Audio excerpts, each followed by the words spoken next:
So this video is about phrases that our moms way back in the day used to say. And the reason why I picked them is because maybe the concept or how you would say it, not in exact English, grammar, that word phrasing. So we'll see how it goes. So the first one is your mom or your dad would say, money doesn't grow on trees, right? And so what they say is like they didn't have enough money, or that, frugal, it was scarce, or money was tight, you could even say, or we have to wait until we're paid next week, or whatever the case is. So it was just more about economics waiting to, to get something new or whatever that we wanted. And they were just saying, hey, we don't have enough money. So the second one is, if your friends jumped off a bridge, would you do it too?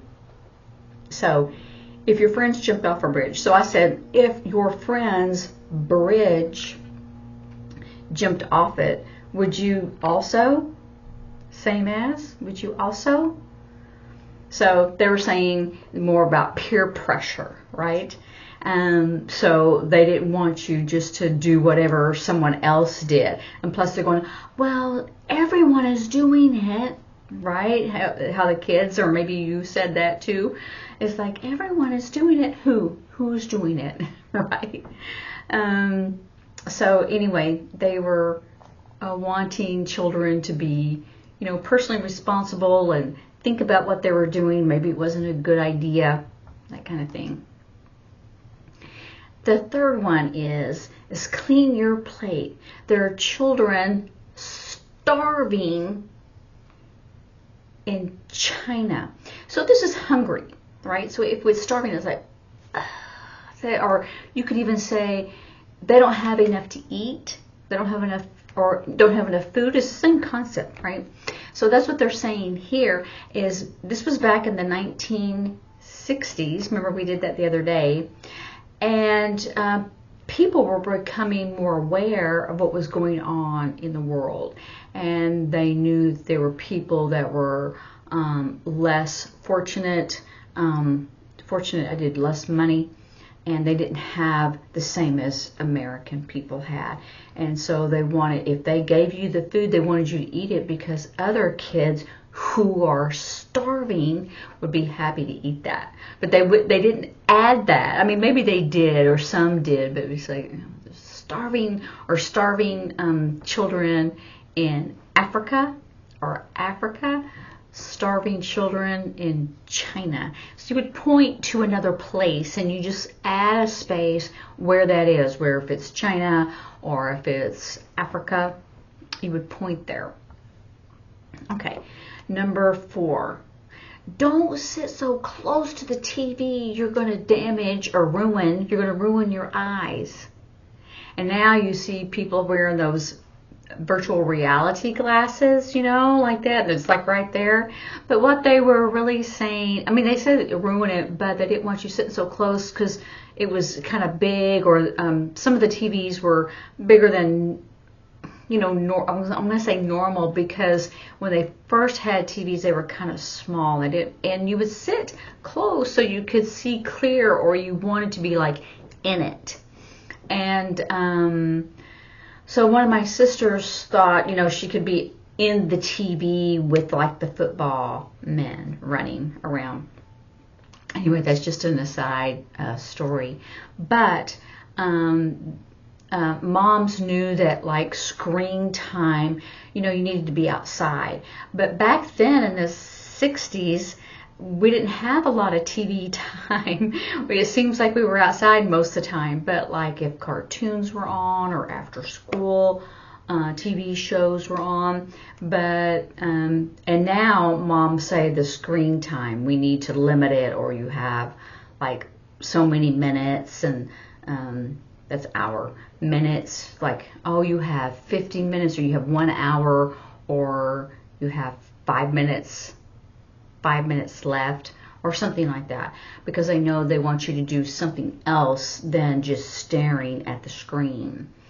And it's because of it, they even kind of warn that about it right before, the TV, watching TV or screen time right before bed, because it's harder to go to sleep. But I don't think it's like closeness, because before we would read books, but it kind of like all that movement on the screen, it kind of it excites all those nerves in your head, so it's harder to go to sleep. So I think that's really the point. And they want you to do something else other than just kind of staring at the screen or the game that you're doing. And number 5, here's a good one. Were you born in a barn at this house, right? A barn, right? And it's like, do they mean like we're like an animals, or really it was like leaving the door open?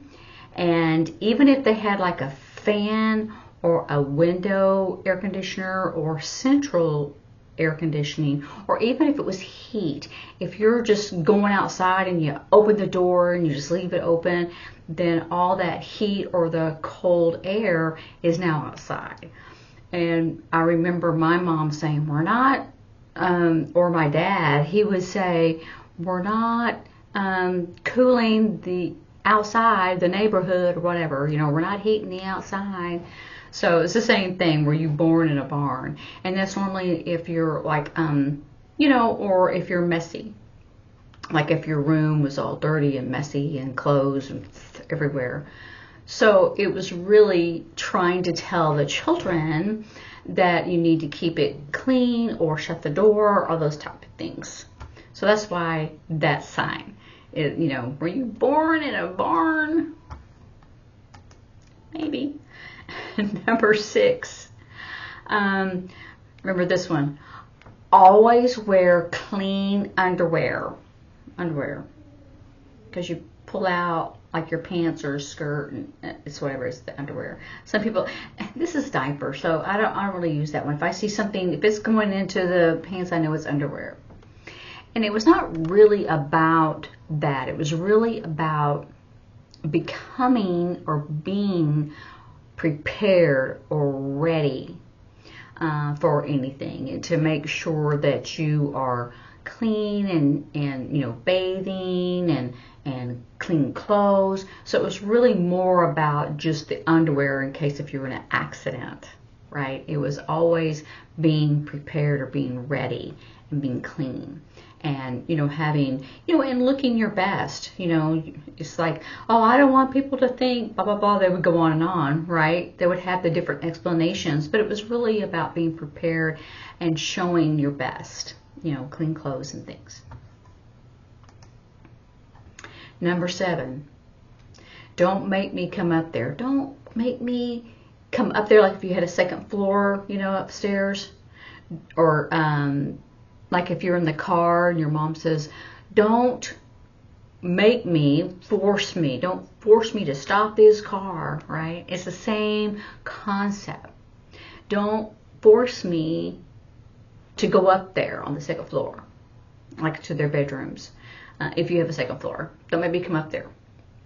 But really, it was about discipline, and it was about, the behavior. And like if I'm busy, or if you're upstairs and you're playing, or we're in the car and in the back seat, don't fight with your brother or sister. So it was more about, this control, this discipline. So you have your X, modified X, and it's like the reins, remember, like the reins on a horse. And so you're kind of controlling it. So that's what discipline is, self-control, or you need to discipline yourself. And so that's really what the parents were saying. And just the rules, following that, it's the same today as it was back then. They may not say it. So I think that's it. I think we've got them all. So we have all of those sayings that mothers or grandmothers said way back then. But they still say it today or in a different way, but it means the same. The concept is the same. But sometimes it is fun to use this play on words.